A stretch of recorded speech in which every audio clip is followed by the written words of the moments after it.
Hello, Bill. Hello, Sandy. How are you? Fine. Uh, Go on then. okay, we're talking today, speaking of seeing Time Machine, a conversation with me. Wait a minute. It's supposed to be a conversation with Sandy Robertson. If I'm running the thing, I think the conversation has to turn around too, but whatever. I'll stick with it just for consistency's sake. Hang on a second. I was only being polite when I said you could run the thing. Really, I'm still running the thing. Oh, okay. Okay. My idea, I wrote you over the weekend, and I liked the idea of taking a look at some photographs from the last 100 years, and I think it's interesting the way that we perceive people in photographs from the past, and try to compare and contrast that with the way that those people probably felt about themselves or the reality of the situation that was going on at the time. I think we tend to have very nostalgic views of the past, and so I pulled out, in this case, 4 photographs that we can kind of discuss a little bit. I'm happy with you too to jump in when you need to, because I know you're itching to. No, you're holding court there. It's fine. Keep going on your monologue there, Bill. Next slide, please. Okay. In the annals of photography, would you say that this is one of the, I don't know, top 50 most famous photographs ever? Probably, yeah. Yeah. This is August Sonder, German photographer. I never realized that he lived until like 1950 something. 64. Which 64, is that what it is? Okay. But like a lot longer than you would think. Like I always think of him as a 1850 to 1930 kind of guy, but he's actually like an 1870 to 1950 kind of guy. Mm-hmm. I just think it's do you ever that perception of certain artists, like you kind of imagine where they sat in history, and it's different than when you actually look it up? Sometimes with August Sander, I get very confused in my mind about where he belongs geographically as well. Why is that? Well, I cross-contaminate him with the great kind of Americana of, I guess like a pre-Lang era. Oh, really? Okay. Yeah. You think he might be an American in your head? Only in my head.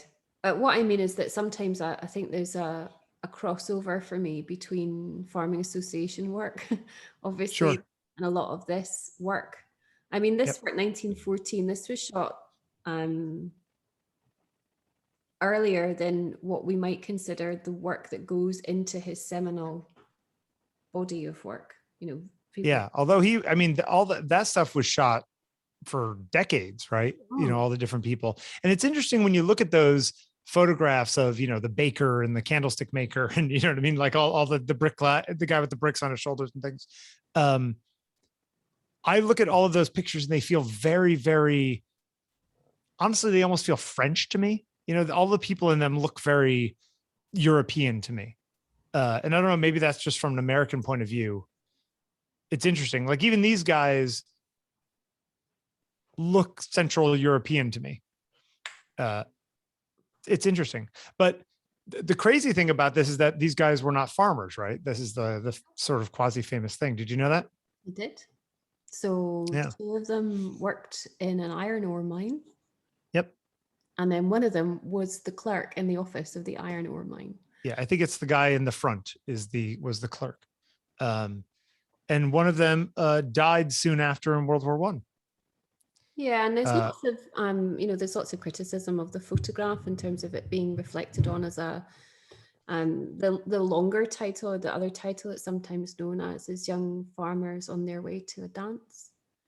Yep. And there's a kind of dual purpose to the title, because obviously in 1914 these young men didn't know the kind of dance they were just about to enter into. Yeah. Yeah, they were all picked up for the war. And Yeah, it's interesting. There's a photograph in one of those. The Vlogbrothers guy did a whole 9-minute YouTube piece on it, and he actually pulled up a photo of 2 of them ended up in the same unit in the German army. And there's a picture of them like 6 months later in the German army wearing German military stuff that apparently has never really been seen. And they look very different, right? Because here they are in their dolled up civilian clothes. And then suddenly they're in their dolled up World War I German uniform, military uniforms. And like such a strange dichotomy between those things, you know. But it's interesting because people also talk about the fact that, you know, none of these people would be wearing these clothes 20 years earlier because they wouldn't be able to afford them. And it was only sort of like the latter industrial revolution that caused the prices of clothes to come down enough that these guys could be wearing suits. You know, that this like is not the kind of stuff that these guys would normally be able to afford a generation before. I mean, the clothes really, the garments are the thing in the photograph that, you know, under scrutiny, most critics have written about. I mean, John Berger wrote about the clothes. He wrote about them being quite unkindly, actually, the sense that these young men, rather than concealing their nature as working class boys, actually reinforce it through what they wear. Like they're trying too hard? The element of trying too hard, that the sort of systems, the hierarchies of society at the time, these young men were actually not vulgar, but approaching. But isn't it interesting that if somebody from some rich family was wearing very similar clothes, would we say the same thing, that they were putting on a shine? Well, I wonder again in context if we would encounter young landed men actually on the land in this way by a puddle in their finery. And there's something also, I was reading not so long ago actually about the sense that young men who worked manually, who were physically laboring in their lives, had a different physique. Oh, interesting. Of course. Right? And so, you know, the kind of codification of body type in our culture, actually, these young men are very good looking young men. These guys would be the attractive ones rather than the rich people who didn't work all that much. Yeah. Well, yeah, I mean, there's an element of that, but isn't it a fascinating kind of intersection between how, again, your point of the whole presentation really is of great interest to me, this idea that we arrive at a past with the values of now. And, you know, we can look at the young men and we can say, well, they're handsome young men. And we're not clouded with the prejudice of the time. Yeah. And in such a way that looking at them and kind of, well, assessing them physically, they're kind of quite robust, handsome young men. And actually, on every level, in context of their time, they reveal themselves to be actually what they are. And there's a real unkindness in that, isn't there? They reveal themselves to be actually what they are. Well, they're only people who work in the mines. Sure. That is the case. And that's also why Sander encountered them. Well, apparently the guy on the left, whose name I can't remember, I looked up their names, but I've lost it. Sander had photographed his family before, so he knew this guy. And of course, Sander, you know, shot with a view camera. He wasn't just standing by the side of the road. He knew that these guys were going to walk by. You know, it's a large format camera he was working with. Exactly. You know, so it's this interesting thing where it feels very impromptu, but it was probably like, oh, hey, we're going to a dance tonight. And he's like, all right, I'll meet you out at whatever in 2 hours, you know. And, you know, they probably shot, you know, a plate or two and that was it, you know, and they just moved upon their way. Something that you suggested in this presentation was also kind of how we relate to the past. Like, you know, as a girl, especially seeing my dad's mum in the far north, and you would go to Cayley on a Saturday or a Friday night, and local people are, you know, indigenous communities way up there in Melanoudrigal and Pullew and Lade. I'm sorry, are you still speaking English? I am. Go ahead. No, all those words are just like crazy sounding to me. You know what I mean? Just they sound foreign, you know what I mean? Which they are in a lot of ways. Not to me, they're not. I know, but to me they are. Go ahead. Sorry. You would see young men coming off their tractors. I mean, even when I'm with Dad on Butte, there's an element of this still.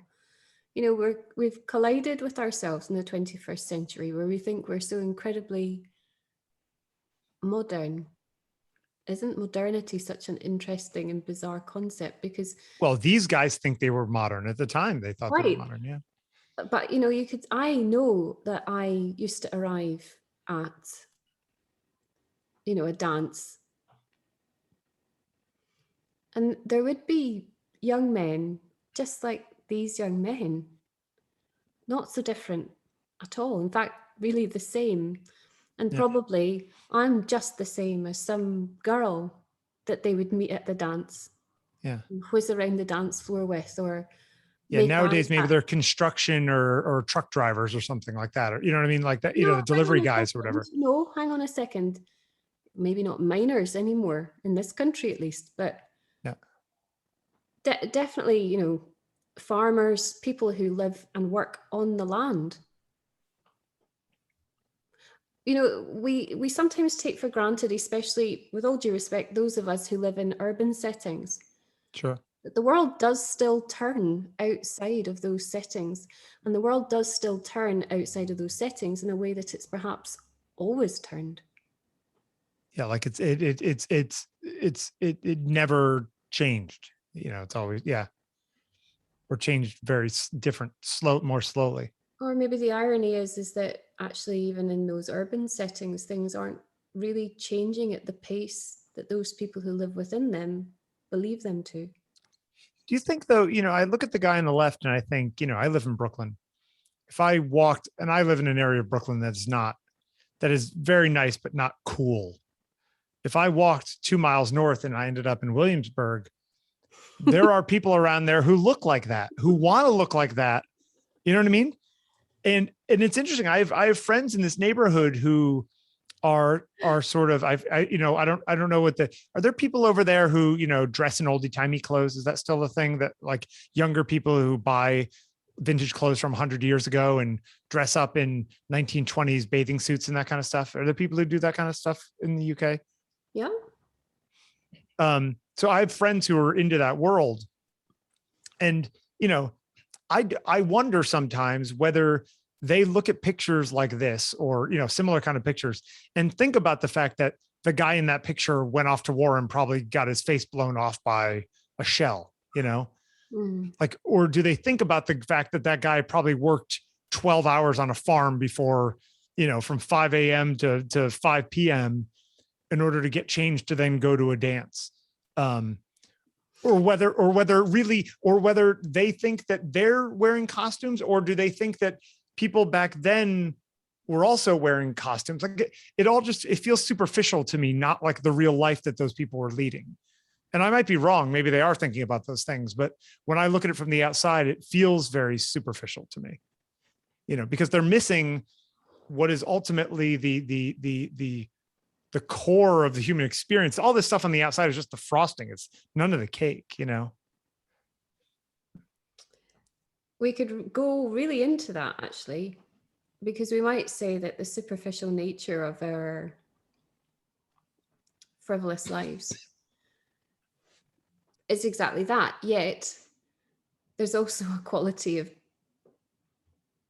perpetuity, or even like timelessness to that, because actually these concerns, this need to go to the dance, to meet a girl, you know, I mean, a nice girl to marry and have a family with. it's been going on forever.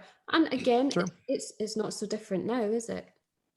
They just go to the club instead. But Bill, I'm saying that actually it's not just that. There are still people in places, just not the places you are, Yes, true. that are still going to the dance in the church hall. Sure. Yeah. Oh, that's true. Yeah. Those communities might be smaller, Yep. or maybe they're not so Or they used to be the majority, now they're the minority, probably, like at least in the Western world. Yeah. Maybe. I think It is. Yeah, go ahead. I just think that we need to be so careful when we're judging. I don't mean to be disparaging. I think it's fascinating. Um, Even the way the guy in the middle is like holding up his hand, like he's so trying to look like he's more than he is in some way. You know what I mean? Like putting on an air. It's fascinating. More than he is. Yeah, because he's a young man who hasn't really lived yet. He's 18 or whatever. He's a baby. Yeah. What's the next slide? I forget which order we put these in. You mean which order I put them in? Just like to say, yes, slaved away over this presentation earlier. Slave away. Yeah. I find, okay, this picture is fascinating for a number of things. First of all, during World War II. So you got to wonder, are the fathers of these kids even around right now? Or are they all off fighting? Are the mothers around? Because they're probably working like dogs, right? Trying to like fight the war. You also have white kids and black kids playing together in 1942 New York, which, that's got to be something going on. And just, could you imagine if any kid nowadays climbed 15 feet up onto a thing and was like fighting and playing around like that? People would lose their minds. They'd put up like fences on top to keep them from climbing up that high. And, Again, Bill, maybe in New York they would, but, for example, I mean, Europe maybe is, riddled with all kinds of bureaucracy, yet there are still like small acts of not subversion, but for example, each year going to Italy, especially to Citaldo Alto, where they have their Mercanzia festival. And there are performers and street artists and people wandering around blowing flames in your face. And people are jumbled and huddled. People are high wiring and trapezing. There are no safety nets on anything. And I mean that broadly. I don't just mean in terms of like thinking about watching a trapeze artist with a net underneath. I mean, there's no safety net for any of it. And I remember being I think I first went when I was about 19 or 20, and I was actually working as an au pair, and I was with the children. And it was like my Britishness just kind of rose up inside of me, and I ushered them away from what I thought was, certain doom, dangerous, and death. Yeah, certain death, yeah. And there were all these other, the Italian kids were there just sort of basically rolling around in gasoline practically, and, children flinging themselves off rooftops whilst their parents were cavorting beneath. And it was just like a completely different approach. The reason why I mention it, apart from the fact it's a happy memory, is that, again, we're like talking as if this is like the whole world doesn't do this. Like actually, oh, sure. Yeah. There's lots of places where I'm sure this does happen. Yeah. It's just the sanitized anodyne West Britain and North America. Sure. Yeah. That have started to kind of revolt against things that are actually quite natural. It's totally natural for children to do things that are utterly crazy and insane and dangerous. Did you do crazy, insane things when you were a kid? Did you climb up giant trees and stuff like that? Would you climb up there if you were a kid in 1942 in this picture? Highly likely. Okay. Only I would be way too scared to do that. Only because I thought I was Did you think you were impervious to harm when you were a kid? Well, maybe there's a sense of, a sense of no sense, Bill. Yeah. But also I had all kinds of other stuff going on. I mean, I thought I was a fairy at one point. So, and you still do, to be fair. So, when you're a tiger, you can do anything. Quote of the show. Well, usually it's you. Anyway, the quality of this, I think, is that I was actually very glad you sent me a Helen Levitt photograph. Because in so many ways, I think, where is she? Like, why is she not more thrust in our faces? Because what she did was record something that is so, well, kind of profound at a time in history when it's not an easy time in history. You mentioned about the fact that there are white kids and black kids playing together. A lot of her work does record that, and she was an art teacher. And in actual fact, you probably know this, the reason why she became a photographer at all was when she was teaching art to these kids in the 30s. She became kind of fascinated by they used to make chalk drawings on the street, and she wanted to record them. Because she knew as chalk drawings, they would just disappear. And isn't it something, what a beautiful metaphor that is then more widely for actually all of her photographs. Sure. Yeah. I mean, and it also, I always love when I see pictures of, you know, boys and girls playing together, or girls playing war and boys playing with dolls and interracial stuff and everything. It's like, because kids don't care. They learn this stuff. You know what I mean? It's like, it's so interesting. It's so great to see kids. It's just like, they're just playing. You know what I mean? Like, it's like, there's just so much of this is just, I don't know. It's just like, this is just a bunch of kids. It doesn't matter that they're white and black and whatever, you know what I mean? Like, it's just like, they're just kids, you know? It is though interesting seeing, especially, I don't know if you feel this way in England when you see old pictures, but you know, this building and this doorway probably still exists. I don't know exactly where it is. I'm sure somebody's figured out where it is. I remember there was a picture from the 1970s of, you know, my building with graffiti all over it, you know, because at the time my neighborhood was not a good neighborhood. And you're just like, how is it possible that this place that's cafes on all the corners at one point had, you know, people burning cars and like selling dope on the corner, you know? And you look at this and you think this building was 60 years old or 80 years old when this picture was taken, and now it's 115 years old or whatever. I mean, with the exception of the Sanders stuff at the beginning, you know, all the images you've picked are really about New York in some way, aren't they? Yeah, that was not intentional. Or it could have been. It just, these were the pictures that I was thinking about the artist of the final picture we're talking about today when I first came upon this idea. There are lots of commonalities. I mean, they're all in one way or another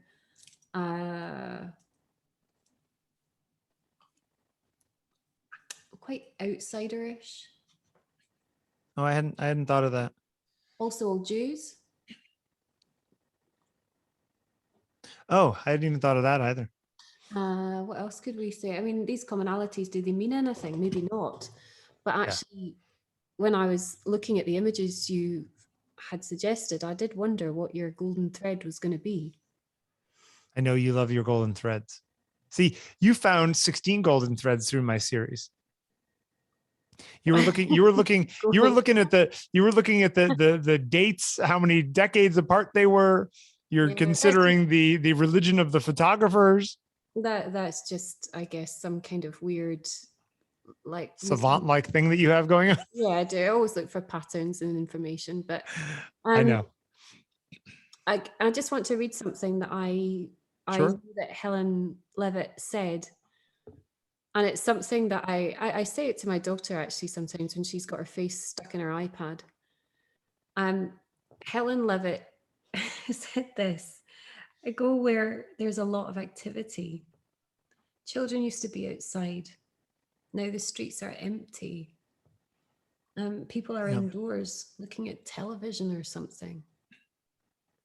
Yeah. Now there's such a sadness in that, isn't there? Well, yes, I think there's sadness in that. I am not a moral panic, screens are killing our kids kind of person. Because I think everything is a double-edged sword. There are good things and bad things about everything.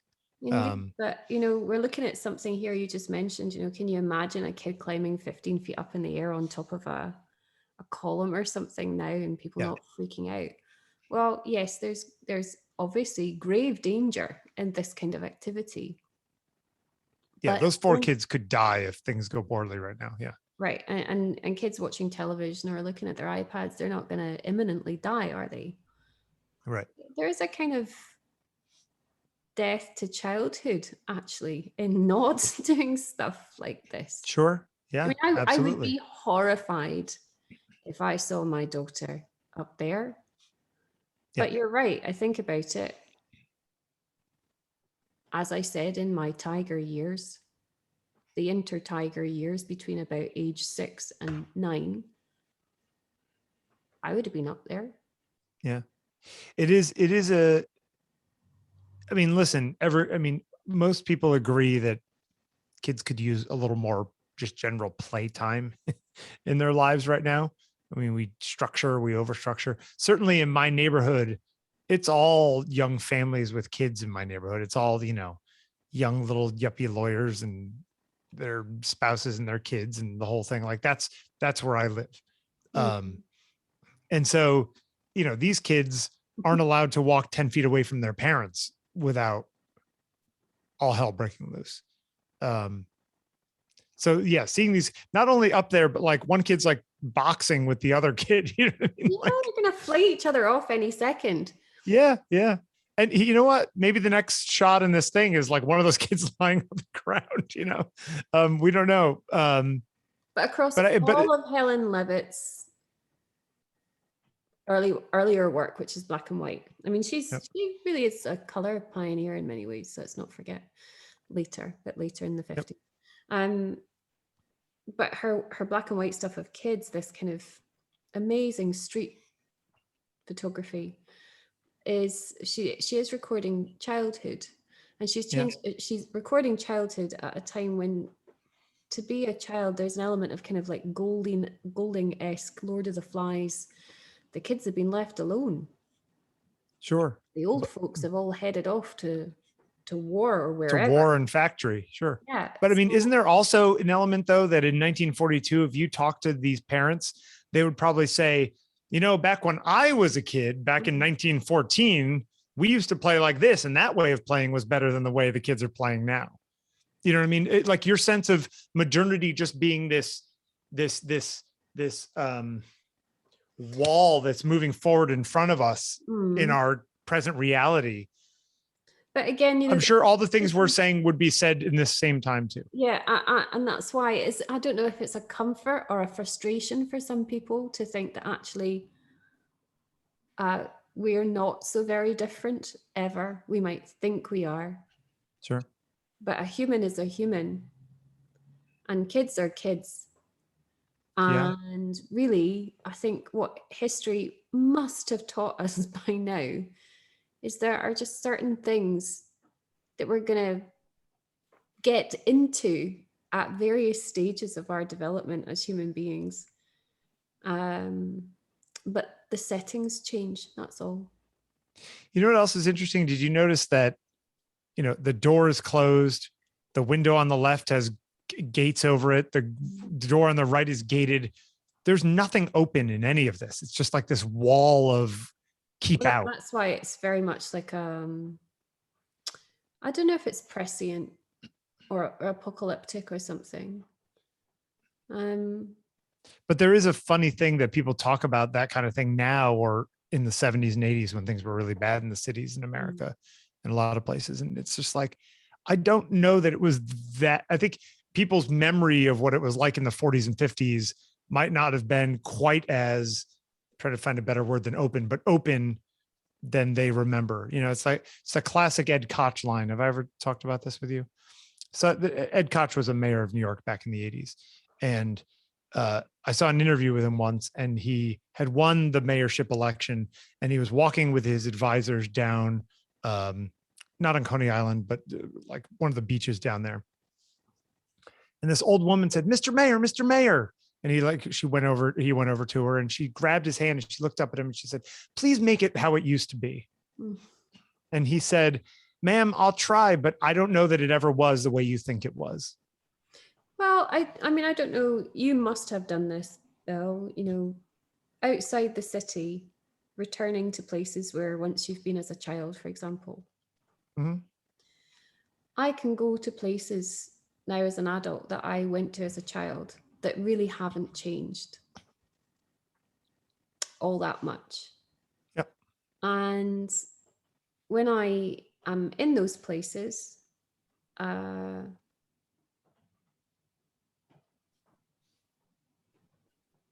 realize the true nature of what it means to have a still point. But are these generally nature places? Not necessarily, but again, Okay. you know, this is why it's so interesting for me talking to you as a New Yorker, someone who lives in Brooklyn, this, you know, big sprawling metropolis where the city that never sleeps and everything's available to you 24/7, and really, Is and this where we count in the show tune? again, in with all due respect, Bill, you know, I There it think comes. people who live in London, I find as well, Sure. do this, is you honestly believe yourselves to be the center of the universe in that place. Yeah. Because why wouldn't you? Everything appears to be going on there. Yeah. But you must I think everyone thinks that remember, they're in the center of the universe, no matter where they are. no, I don't think they do.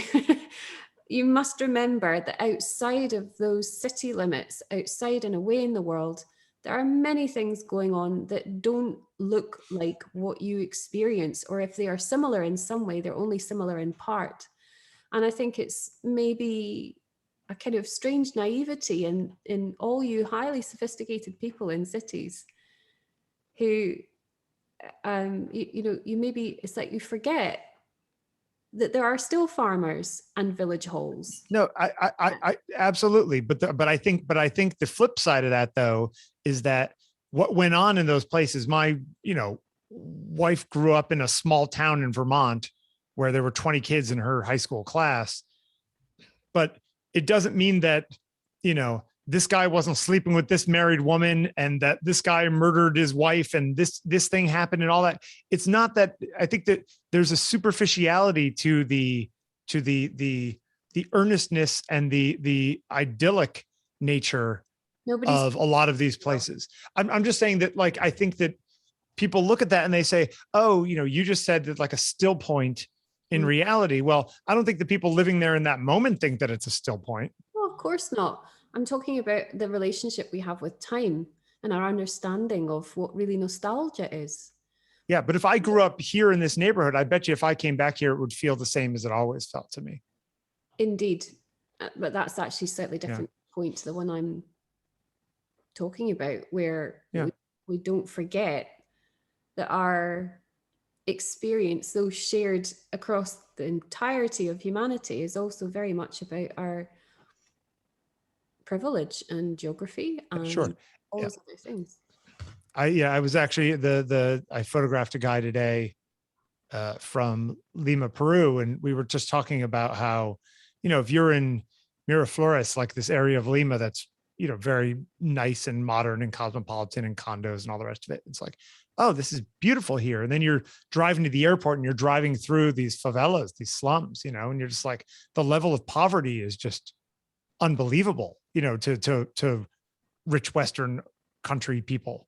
And it's just, it's fascinating that there's so much going on in the world that a lot of people don't even think about, especially if you don't travel, right? You're just not seeing any of that stuff, the stuff that, you know, that where people are like really struggling all the time. I would even say that not in the extreme way that you're describing, that actually even closer to home, there are still worlds that are actually represented by these photographs of the past. Sure. There was a guy I used to know, they have big brothers, big sisters over there, where that you can, like, basically, it's like an organization to be a mentor to a kid who doesn't have like a lot of adult mentors. You know, so I would quote unquote adopt like I'd be a big brother to a kid, and like once a week we go out to lunch or whatever. I take him to a movie, or, you know, it's that kind of thing. And this guy I knew had a kid from Queens, and the kid was 13 years old and had never been to Manhattan. It's like, it's 15 minutes away on the subway. It's, well, I find, as you were saying, one of the centers of the world, as you put it, and it's like, you can just go to Times Square. It'll cost you $2.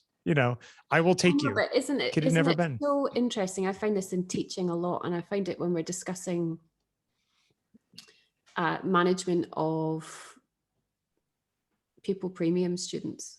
Pupil premium students are students that are identified as having set criteria that means that there is perhaps a sense they could do with some additional support, usually financially, right? Okay, got it. And that kind of sense of surprise and almost like horror, incredulity, like, oh my God, we work in Hampshire and some kids have never been to London. Yep. Well, it's only £12.50 on the coach from Salisbury to, but how unbelievably stupid of me to ever think that £12.50 to everybody is an accessible amount. Sure.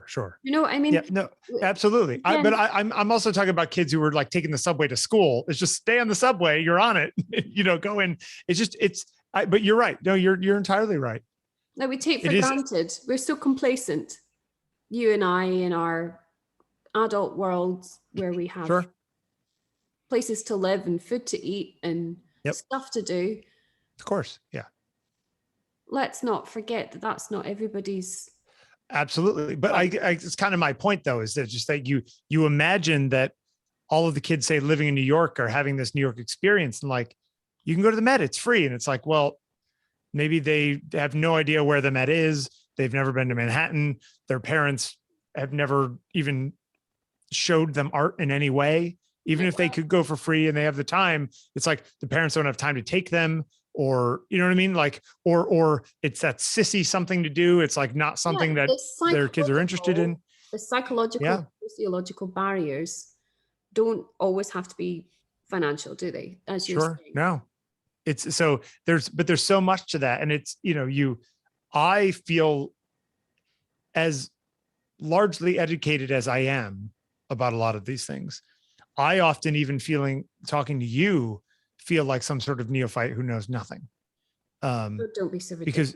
Because no, seriously, because I think I can talk intelligently about this stuff, but you know many more artists and know a lot more stuff than I do about a lot of this stuff. Wait, it's very important. Knowledge is acquisition, right? Sure. So I didn't say I felt dumb. I just felt like I feel like I am underachieving in knowledge about art history when I talk to somebody like you. Okay, so let's try not to be too positional about this, but I do want to say that, and I really think this is so important, and I try and convey this all the time in school. That knowledge, as I said, is acquisitional. I'm very fortunate in that I have been educated to a particular standard, and also off my own back, because I've been interested in things, I have found out stuff. Now, stuff is useful, but it doesn't make any of it intelligent. No, I mean, to be able to have a conversation about the context in which all of those facts sit is ultimately a far more useful thing to have. It's, like what's his name? James Burke always talks about. It's like, it's not about knowing the dates and times. It's about knowing how things connect, right? Like, that's what's important. Yes, but also it's so much about like the joy of the hunt, the spark, the vitality. Sure. And maybe you describe it as like making connections between things, and yes, that's so important. I mean, that in terms of learning and standardizing what we know in some way, that's so significant. But again, it maybe there's like a compassion in intelligence. Now, I have knowledge, but also, as you know, and people watching, if they've bothered listening, will know I get my facts wrong. Sometimes I get muddled in my mind, or I've written something down wrong, or I'm thinking about another presentation when I'm doing this one or something, right? So knowledge can go awry as well. It can get a bit lost. But always what I hope for in myself, and I hope for in you, if that's okay to hope for something, is that we can meet each other in a way that is really about looking together at Absolutely. something, right? And that looking together, there's no sense of shame or embarrassment about what we do or do not know. Instead, we approach together and share. And find some middle ground that maybe is something that neither of us had thought about before. Well, it's not even that we have to find a middle ground. I think the middle ground simply is that we are choosing to talk together in the first place. Yeah, sure. Yeah. That we want to pay attention together to these things. And I don't know whether other people would see that as an intelligence, but I would see that as a lot more intelligent than simply being able to reel off what I know. Yeah, dates and feeds and speeds, as they say in the computer world. It is, you know, I met Saul Leiter once. I sat at a lunch with him. Have you watched the documentary? Yeah. In No Great Hurry? Yeah. It's pretty fascinating. He's a very strange duck. It's a very good documentary because it gives actually quite a lot of space to everything. Yeah, it just kind of lets him be him. There's not a, you know, there's just sort of a lot of it's what's interesting about it is that, you know, when they show Saul Leiter taking pictures with some modern little digital camera, and they show the pictures, you can still tell they were taken by Saul Leiter in the sense that they, you know, he has a certain way of composing his images, and yeah. But at the same time, there was something very specific about this early color work. And I think it involves two things. One, I think it involves Kodachrome, just having a certain look to the film. And I think that the world at that time just had a certain color to it. You know what I mean? And I think it had to do with the dyes that they used on posters and you know what I mean? The colors of advertisements and all of that so much. What were you going to say? What are you going to laugh at? Well, this is something in kind of visual culture history that really is so kind of enchanting almost. It's as you say, the world is a different color. And especially when you look at that early color work, you're just like, oh my God, like everything just has this pop to it, but it's not this overly saturated nowadays, like bright garish pop. It's just like, it's like everything is in Technicolor, which is very similar to Kodachrome. It also has yellow cast in it always. Yeah. You know, it also is interesting that these people drank a lot of soda. Look at all these 7-Up, Coke, and Pepsi ads. Coke everywhere. I bet you, you know, what's funny is that this is 1952. I bet you, you know, that building and that newsstand were there probably since the 20s or 30s. I bet you the people in 1952 were like, you know, this used to be a nice newsstand and now there's ads all over it for sodas, you know? I mean, you know, most people will know Saul Leiter, I think, for himself, really considered himself to be a painter. Yeah, but interestingly enough, I mean, yes, he did work that was commercial work and stuff, but it really only was the last 10 years of his life that people looked at this work and it really grabbed onto and was made known. I mean, well, that's also, you know, maybe there's a commonality then, you know, our last artist is going to be Klein, right? And he was very well known in his lifetime because he shot for Vogue. Yep. Really. And then maybe in the same way that Saul Leiter, actually, even in that documentary you were mentioning, he talks about the fact that he didn't really get anywhere with a lot of people paying any attention to him until he shot for Harper's Bazaar. Yeah. He's also, by the way, he was a very odd man. Like Right, but even meeting him, he just had that way about him. Yeah. we're looking at people who their legacy to us is like this most extraordinary thing, and they're celebrated now. And though they were known in their lifetime, I mean, Helen Levitt's the same. Yep. She was known, but was she known enough? Yeah. Here's somebody who I find this kind of irritating sometimes. Helen Levitt, by all accounts, was a real introvert. She was very quiet, very unassuming, didn't want to give interviews, for example. Yeah. But in terms of like facts about Levitt, it's things like, well, she was obsessed with Cartier-Bresson, and she met him actually. But she spent time working with Weston. Yep. Am I getting this right? Yeah. I don't know that fact, but go ahead. But what I mean is that she's been contextualized by the surrounding better known male photographers. Of course. And that pisses me off. Well, that's somebody who truly has. She can stand on her own. She doesn't need to be in context of these other men. Yeah. Something for us to say, yeah, it wasn't Weston, it was Walker Evans. Of course it was Walker Evans. So they spent time in the late 30s shooting together in and around the subway, actually. Do you think, though, that it matters if someone is known? I think in the end, we saw her work. We saw Leiter's work. Like, we now are seeing it, in our sense of modernity. The reason why it rattles me so much is simply because, like most other points in history where there are people who have been marginalized, see the injustice of it a little bit. Sure. And actually, Helen Levitt, for me, is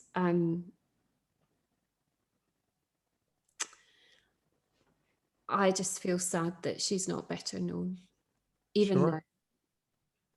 Interestingly enough, it's like even in the documentary, they show Saul sitting in his apartment on the Lower East Side or wherever it is. And he's talking about Somme, the woman that he, was with, who lived across the hall and all this kind of stuff. I've heard stories that, his images, these prints sold for $20,000, at Greenberg Galleries and all the rest of it. I've heard that he never cashed the checks later in his life. So like he could have lived whatever lifestyle he wanted in the last years of his life. And he decided to sort of stay in his world that he had been in for the last 70 years, I mean, he didn't move out his building. And also, frankly, I don't think he wasn't, how to describe it? It's almost like he wasn't worldly wise, but he did have a particular wisdom. He didn't travel about. He didn't feel the need to go other places. Everything he needed was in the beauty of, he makes the joke about, something so profound about, the raindrops on the window. When you're someone who can find something profound and beautiful and raindrops on a window, why the hell do you need to go anywhere anyway? Well, and to be fair, you are in one of the bigger cities in the world at the time. You know what I mean? Like it's not like he's in Iowa City doing this, although there were people in Iowa City doing that kind of stuff. But like he did have a whole world to explore even within the place that he chose to be. But I mean, and to a large extent, the way that we view 1950s New York nowadays is basically through a pastiche of Saul Leiter pictures, at least when I think about that time. So it is really interesting. Can you go to the next frame? And this is the thing that I find really interesting, because this is a very neutral, like fairly neutral graded picture. I have also seen this picture graded like this, like super yellow. It's actually, I know you sent me the original image, and then you sent me these ones again to use. But when I was looking for myself to find a good quality image to put in the presentation, that again, just so noticeable with this image, particularly the variability of color cast. Well, to be fair, also, yes, there's huge variability in color cast, especially when you're just looking for copies online. But the thing that I find really interesting about this one is, he was shooting with daylight balanced film. And when it's overcast and, gray, like it is on a big snowy day, by the way, it's very rare that you have that big of snow flakes falling. Like that's a particular kind of snow, that sort of just like these giant. Yeah. But it also could be that it did kind of feel color shifted at the time because the world is when it's overcast. It just looks different. You know what I mean? And also, so I wonder which one is right, I guess, is my, you know what I mean? Which one would Saul have said, this feels more like it was when I was there. This is my memory of it. Well, then we're in the territory of saying, is it okay for us to put what we need or want into the image? Inquiring with Saul Leiter about what he remembers. Has he not already done us that service by making the photograph at all? And is it not our responsibility now to take what we see and do with it what we will? Lots of people really rally against that. People don't like that idea. Oh, well, the photographer needs to be in charge of the image forever. Yeah. Do they? Not forever, but I think that by asking Saul if he was still alive, hey, Saul, here's two prints. Like, which one actually feels more like it felt when you were there? There is an answer to that question, at least in Saul Leiter's mind. When he did die, and just before his death, or indeed for any of us, wherever we are in our lives, when we look back through time, we do color cast it. Sure. Don't we? I also find it interesting, you see these guys with these double-breasted postal suits, these uniforms. And I'm sure that was like the modern uniform at the time, or maybe it was 10 years old. And I'm sure people in the 20s wore a totally different uniform. And they looked at these guys who were the young guys and look at these young guys wearing these new modern newfangled uniforms. What was wrong with the old uniform? And now you see people walking down the street now and they wear these, blue shorts and now a lot of times t-shirts because it's hot in the summertime or whatever. It is also interesting to me, I think this goes back to sort of the suit thing of the farmers or the mine workers, as it were, that there's a lot of people who would look at this as like, oh, look how classy these postmen used to be. And it's like, well, they also might've been really uncomfortable when it was really hot out. Where I'm sure this wasn't their, summer wear, but you get my point, is that like that you could argue that the way we do things now is actually more humane than it used to be. I saw a guy on the train today, wearing a suit and tie because he was going to work at a job that required a suit and tie. And now in the last year of everyone working from home and everything being far more casual, and in a lot of ways, a lot of the world still continuing to run, you know what I mean? A lot of these businesses and things, you think, why do we make people wear these suits and all of these, accoutrements to have this, when really it's their knowledge as an attorney or as a stockbroker or whatever it is that really matters. It's interesting that we put on this pastiche still. Then we're back to our first image again, really, in some ways. I was rolling this back to the first image, which, by the way, the fourth image is definitely the most, constructed of all of these. Which, my God, look at this picture. I know you wish you'd taken this picture. You ever feel that way? I'm quite happy that William Klein took this photograph. William Klein, very odd guy too, when you see interviews with him. But yeah, I mean, listen, look at these women. They're like beautiful and beautiful clothes and cool. And like, it's 1962, all of that.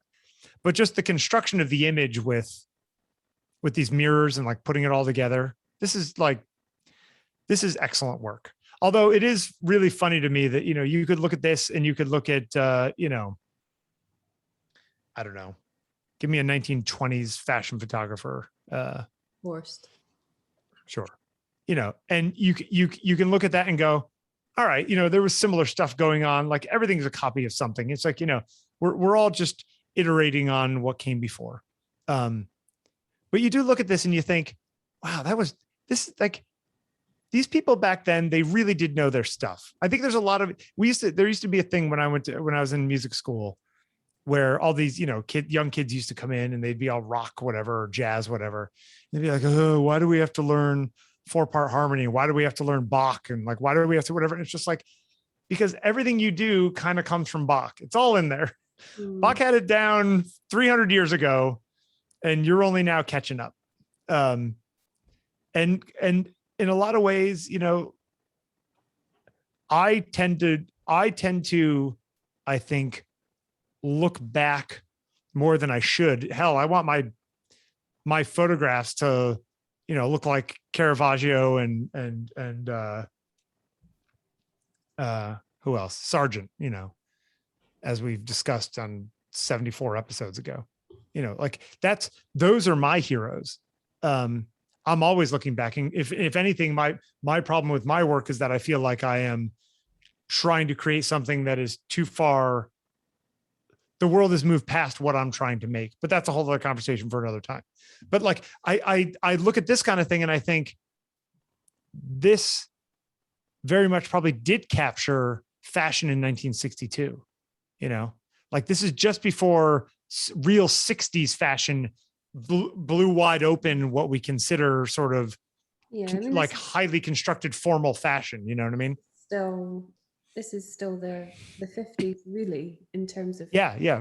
But the 60s really hadn't started yet in 1962, not in the way that we think about the 60s, But like, I don't know, it's interesting to me.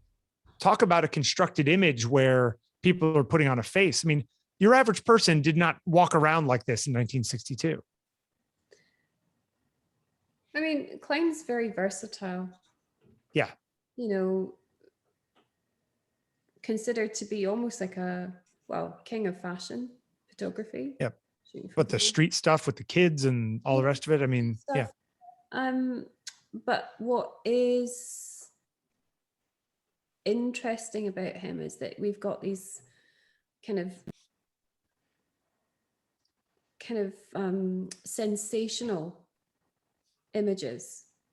Mm-hmm. But then, for example, in his New York bookwork, yep, which by the way, I think again you will know this, but he wasn't touched by any US publishers when he made it. I mean, he was really in the doghouse.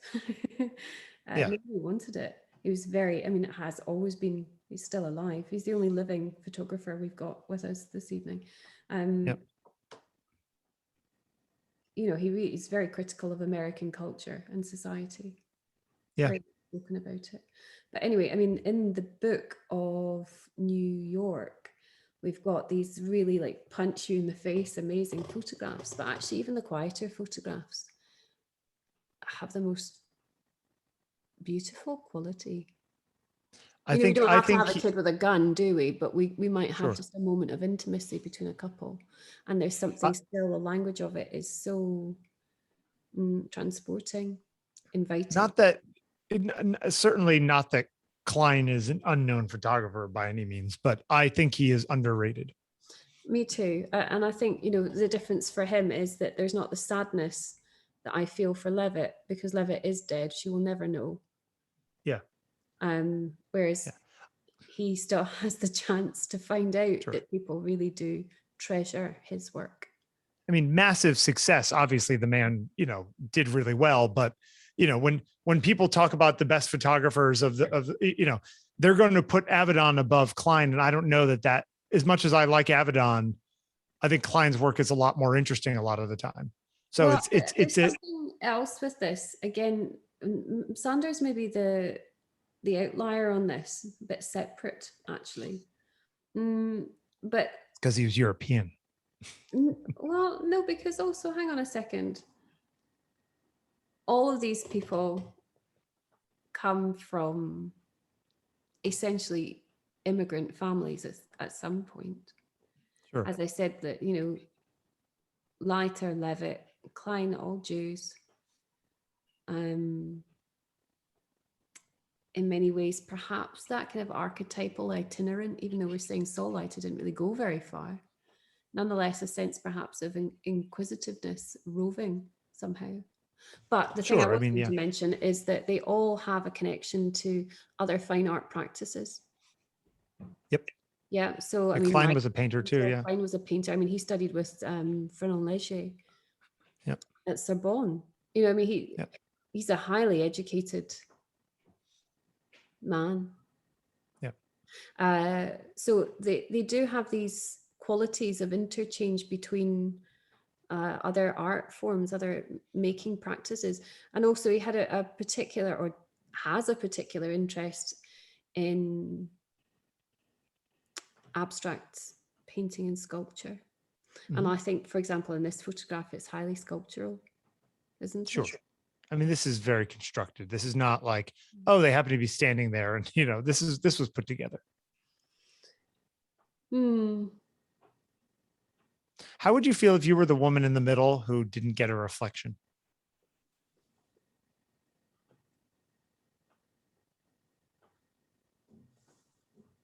And interestingly enough, I think the best picture of the woman on the right is actually her all the way on the left in the, like the profile shot. You mean best because that's where she looks prettiest? I think it's also where the light hits her the most interesting. Come on now, Bill. Well, of course she looks pretty. These are like beautiful models in 1962. Of course they're going to look pretty. Thinking about the woman in the middle. Yep. Isabella. I think she's possibly the most important. She's grounding the whole thing. She's the one who has the direct line to him. Sure. You know, the others might be pretty trinkets. Glimmering. Oh, so who's being judgy now? Pretty trinkets. No, but if you look at the dynamic of the photograph and you look at how the exchange between the space of the bodies, the mirrors, the photographer.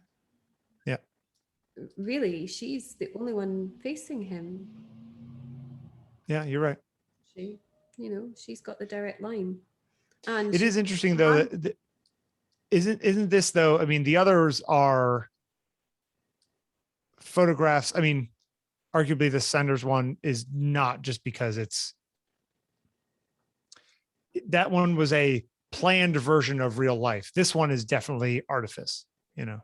Well, I don't know, because again, we could really go into it. We don't have to, but we have the three young men and we have the three women.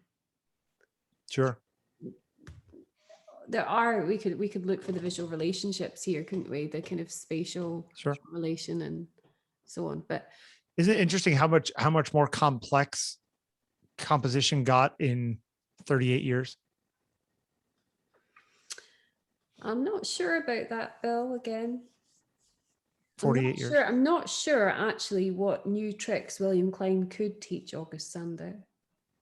Oh, I'm not saying that Sander was something wrong with him. I'm just saying that, like, I wonder if in 1962 a viewer required more complexity to be interested.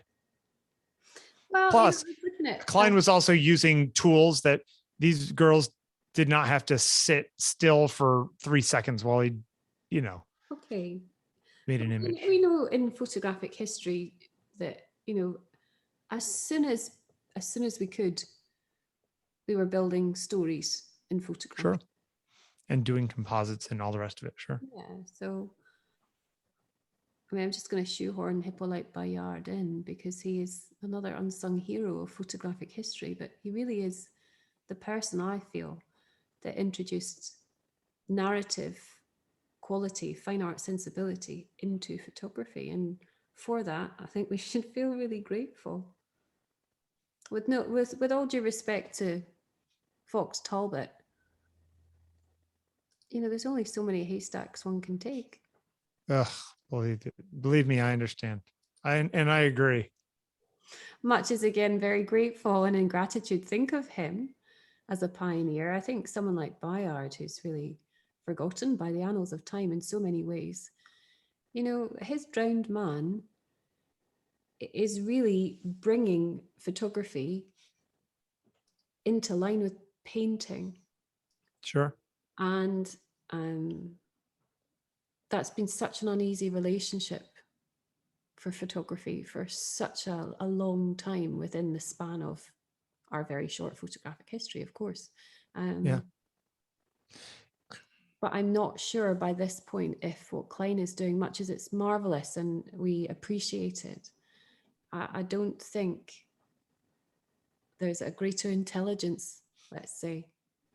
Not a greater intelligence. I just think that, you know, in the same way that, you know, is whoever the best skateboarder now, is he actually that much better than Stacy Peralta? Well, of course, he can do things Stacy Peralta couldn't have dreamt of doing, just because the art form hadn't quite gotten there yet. You know what I mean? But it doesn't mean that they are better. It's just that everyone's standing on each other's shoulders, you know? I wonder about, anyway, that was fun. I wonder about the photographer sitting somewhere having like the epiphany that what they're doing is really only the same as what has been done for the last 50 years.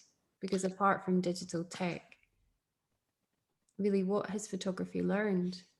I feel that way all the time.